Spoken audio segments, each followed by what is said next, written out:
Facebook fi Instagram monetize taheetiin jiru irraa akkamiin gartee galii bareedaa arganna. Social media birootiinis wal qabata agarumaatitti obsaan hordofa. Facebook irraa namoota hedduutu gartee galii argachaatiin jira keessattuu diaspora warri biyya namaa keessa jirtan. Garuu ammoo galiin nama hundaati yoo wal caala. Warri haaraatti social media digitaala kanarraa gartee galii argachuu barbaaddanis waan kanarratti uf qopheessitu waan ta'eef isin fayyada jedheetiin yaada. AdSense Facebook yookiin Facebook irraa gartee galii argatuudhaaf akkamitti gartee jalqaba kana wal qixxeeffanna ka jedhu gaafii namoota hedduu na bira jira. San isiniif waraaba. Tole miidiyaadhaan digitaala keessaa tokko gartee kan namoonni miiliyoona hedduu lakkaa'aman galii irraa argachaatiin jiran Facebook. Viidiyoon namni hundinuyyuu maxxansu akkaatuma gartee uumaan nama adda addaa kanatti viidiyooleen Facebook irratti maxxanfamu hundi isaa galii adda addaatti galcha. Tarii tokko gartee miiliyoona 10 ilaalamee fi tokko miiliyoona takka ilaalamee fi ka miiliyoona 10 caala ka galii gartee miiliyoona takka ilaalamee fi irraa argatu faadhatu keessa jira jechuudha. Kanaafuu wanti nuti irratti xiyyeeffatu qabnu maal faa kan jedhu. Inni tokkoffaan gartee kamariif hin dhiyaanne viidiyooleen gartee ati galii irraa argatuudhaaf dhiheessitu orjinaala ta'uu qaba. Akkasuma viidiyoon ati dhiheessitu sun haga danda'ametti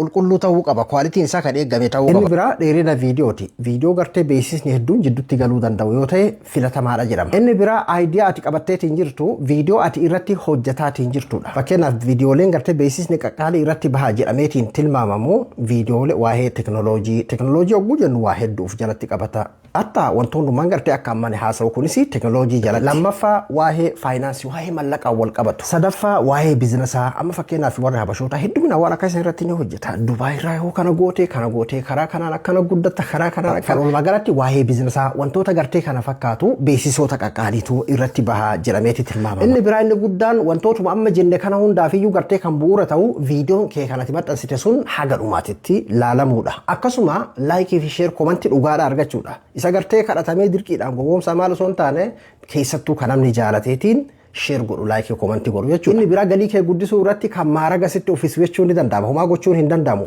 Biyyoota keessaa namoonni si daawwatanidha. Biyyoota gartee CPM isaanii qaaliidha jechuudha. Fakkeenyaaf Ameerikaa, UK, Jarmanii fi biyyoota akka gartee Neezerlaandii, Noorweey fa'aa akkasuma gartee Kanadaa, Astiraaliyaa biyyoota kanneen keessaa daawwatamte taanaan galiin kee akka dabaluu fi maaragni sii kennamu jedhameeti tilmaamama. Biyyoonni gartee keessaa si daawwatamuu qabu ammoo jiddu galeessa gartee biyyoota itti aanan Awurooppaa keessaa biyyoota muraasa akka gartee Itaalii fi Faransii akkasuma biyyoota Arabaa jiddu galeessa bahaa jiran keessaa muraasa biyyoota gartee akka United Arab Emirates fi akkasuma gartee kan akka Saudi Arabiyaa fa'aa keessaa namni si daawwatuudha kan itti aanu akkasumatti gadi deema. Galiin kee ammoo hedduu isaa gartee gadi bu'uudha fi Afrikaa qofa keessaa namni si daawwatu. Fakkeenyaaf asirratti gartee miiliyoona 5 Afrikaa qofa keessaa si daawwatu irraa miiliyoonni takka biyyoota akkasiisan keessaa yoo si daawwate galiin kee bareedaadha.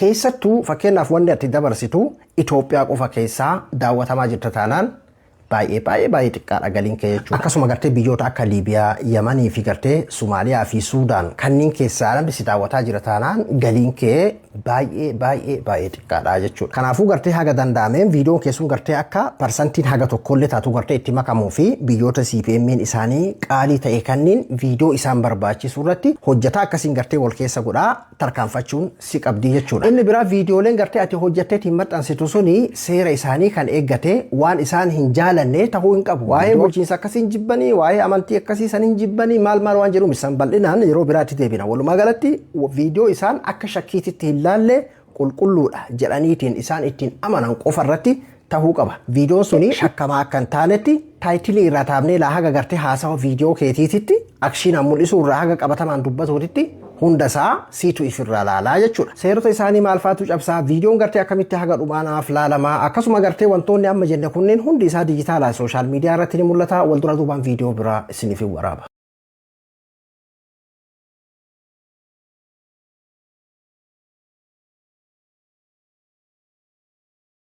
Hordoftoota kiyya jaalatamuu fi kabajamoo baga iidaan isin gahe warra baranaa kabara hedduu soomana keenya rabbiin nuuf haa qeebalu garuu nagaan nu haa deebisu isin jecha mi'a asirratti warra isin hin galinii fi akkasuma warra nuuf dalaguu dide yookiin ammoo nuuf tahuu dide jettanii fi haga tokko adda isiniif baasa. Viidiyoo kana akka dabalataatti aappiin gartee akkamitti akka mallaqa isin gaafanne jalqaba aappii gartee karaa persoonaaliidhaatiin seentee akkasuma gartee akkaataa itti buufattullee jechuudha. Viidiyoo kana keessatti hojjadheetiin jira. Viidiyoo kana hordofa. Viidiyoo gartee mata duree isaa suuraalee Iid Mubaarakii footoo keetti galfattee jedhu kana isa kana hordofa. Asirratti ammoo waa lama ifa isinii godha. Tokkoffaa warri gartee ka mallaqaa qofa heddummaata warri jettanis ka akkasuma ammas nu dide warri jettanis irraa nu jalaa mummurama warri jettanis tolfachuu wallaallee warri jettanis as keessatti ifa isinii godha. Fakkeenyaaf bakka sarchi kanarratti akka maallaqallee isin gaafanne firii Eid Mubaarak fireem jettee haala katabbii anamma asirra isin maxxanse kanaan katabii sarchi godhi. Hedduminaan katolaa ka bilisaa sii fidaa jechuudha. Kunniin amma katolaati. Asirratti wanni isin beekuu qabdan ka akkana mallattoo kiingii kana qabu ka mallaqaati kunniin kanan fayyadamtan jechuudha. Kun isin hin dalagu bittaa isin gaafata. Kaawwan ka kanan qabne amma fakkeenyaaf gartee laal. Kun amma fakkeenyaaf ka mallaqaati.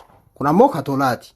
Akkasii hunduu wal bira jira. Kun katolaati. Ka walumaa gala ka gartee mallattoo kiingii kanan qabne katolaati jechuudha. Akkasuma warri katabbii qofa maxxansuu feetan amma fakkeenyaaf akka suuraa keessanitti godhuun barbaanne amma kunniin laal Eid Mubaarakii feetan katabbii irraa ediit godhattan kunniin amma ka gartee katabbii qofa irratti fayyadamuu dandeessaa jechuudha. Suuraa keessanitti hin dabalin. Akkasuma ka mallattoo kana qabu ammallee ka viidiyooti. Ati ammoo akka hariifatti galfattee iskiriishaat illee irraa fayyadamuu dandeessa. Garuu ka viidiyooti. Viidiyoodhaan hojjettee footoo irraa baafatu illee dandeessa. Tole ka akkanaa kunniin amma ka footoo faamilii wajjin jechuudha. Amma fakkeenyaaf tokko ammallee kan akkana kanarratti footoo nuti itti galfattu mul'atu. Amma mee irratti gattu ka fakkeenyaaf isin agarsiisa. Galaarii irratti hidha. Galaarii keessaa qabdu suuraa qopheeffatte san fudhatta. Fakkeenyaaf amma suuraa kana fudhaa jennu aattuu peejii goota.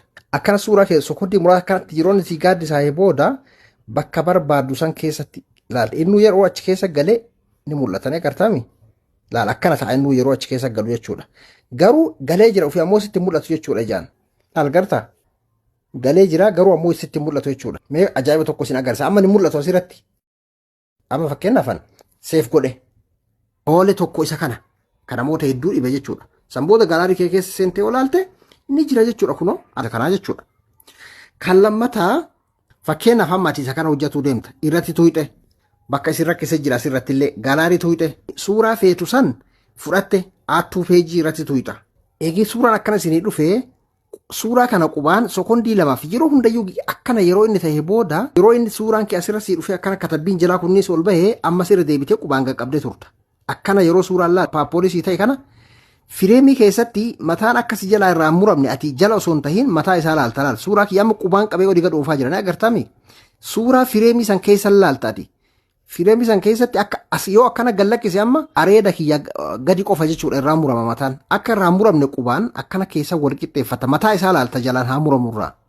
Akkanatti amma gallakkisa fakkeenyaaf. Mee bakka kanatti akka irra deebi'ee isin agarsiisa. Gaalaarii seente fakkeenyaaf footoo qopheeffatte san fudhatte aattuu peejii irratti tuyte suuraan eegidda akkana sii dhufee masmara tana isii tana qabdee walitti diqqeeffatta keessattuu suuraa dhaabbataa akka kiyyaa kanoo ta'e gartee amma akkana walitti diqqeeffatta jechuudha. Akka inni gartee yeroo keessa galfatte si jalaan muramne san booda qubaan qaqqabdee yeroo inni kalaa akkanaa kana halluu akkanaa kana sii baase mataa isaa eeggattee gaaddiduun keessaa ni mul'ata fireemiin bakka barbaadu san yeroo itti gallakkifta jechuudha harkaan keessatti siif galee jechuudha.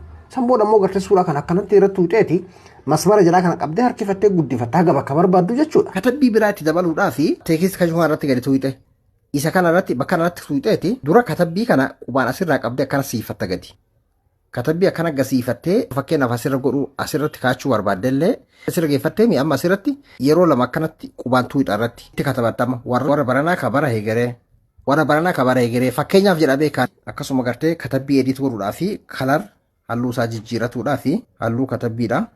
Halluu ati ka barbaadde jijjiirata jechuudha gabaabdumatti. Boca qubeetillee yoo feete akkana jala sararatta. Yaala kanaan egaa gartee akkanatti wal qixxeeffattee xiyyaa kana tuuta. Seef naa ta'aa jira jechuudha. Haala kanaan kunoo seef naa ta'ee jira jechuudha. Amma gartee suuraan isin agarsiisuudhaaf kanallee isin agarsiisuudhaaf seef godhe. Kanallee gartee isin agarsiisuudhaaf seef godhe katabbiilee itti dabalee jiru.